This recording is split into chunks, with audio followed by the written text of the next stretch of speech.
Good morning, ladies and gentlemen. It's your girl Tabitha, and I've got breaking news.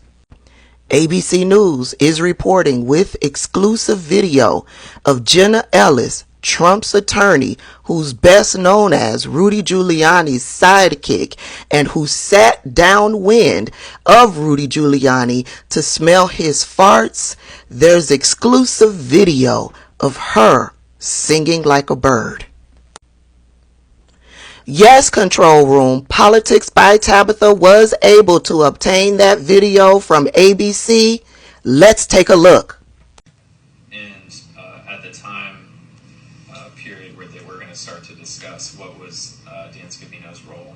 At the time, I believe his title was Social Media Director for the White House. It became Deputy Chief of Staff at the time that the conversation in question took place. Okay, and when was that? The conversation was around December 19th of 2020 at the White House Christmas party. And I emphasized to him, I thought that the claims and the ability to challenge the election results was essentially over, because he said to me, and I kind of excited to him, well, we don't care and we're not going to leave. And I said, what do you mean? And he said, well, the boss, meaning President Trump, and everyone understood the boss, that's what we all called him. He said the boss is not going to leave under any circumstances. We are just going to stay in power. And I said to him, well, it doesn't quite work that way, you realize. And he said, we don't care. So you see, Control Room, once Jenna Ellis realized that DA Fani Willis was not playing with that ass, she sang like a bird. In this clip, she threw Dan Scavino under the bus. What's that, Control Room? There's more? Sidney Powell, too? Breaking news while breaking the news. Former Trump attorney Sidney Powell is also singing like a bird. Let's listen to what the Kracken had to say.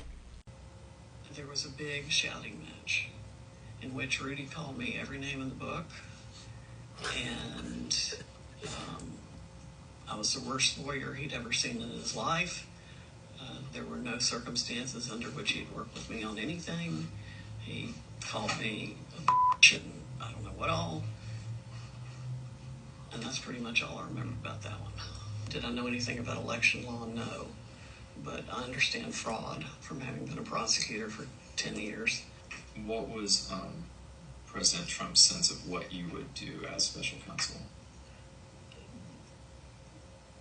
I guess he assumed, and I would have thought that I would have looked at putting into effect a provision of 13848 that would have allowed the machines to be secured in 4 or 5 states. How do you choose which states that you would target? How would I have chosen that? By the ones where there were the most statistical anomalies. Ms. Powell, were you ever around when anyone told Donald Trump that he had lost the election? Oh, yeah. Who? Pat Cipollone, Eric Hirschman, Derek Lyons, all thought he'd lost. Was that in the December 18th meeting? Yes. What was President Trump's reaction when, I guess, this cadre of advisors would say you lost? It was like, they would say that and then they'd walk out and he'd go, see, this is what I deal with all the time. He was specifically willing to appoint me special counsel. In fact, he looked over at Cipollone 3 different times and said, do I have the authority to name her special counsel? And Cipollone said, yes, you do. And then somebody said, well, she doesn't have a security clearance. So he looked at Cipollone and he said, do I have the authority to give her a security clearance? And Cipollone said, yes, you do. And then about the 3rd time we went through that scenario, Cipollone, I think, said, you can name her anything you want, Mr. President, and nobody's going to pay a bit of attention to it. Did she say nobody was going to pay attention to it?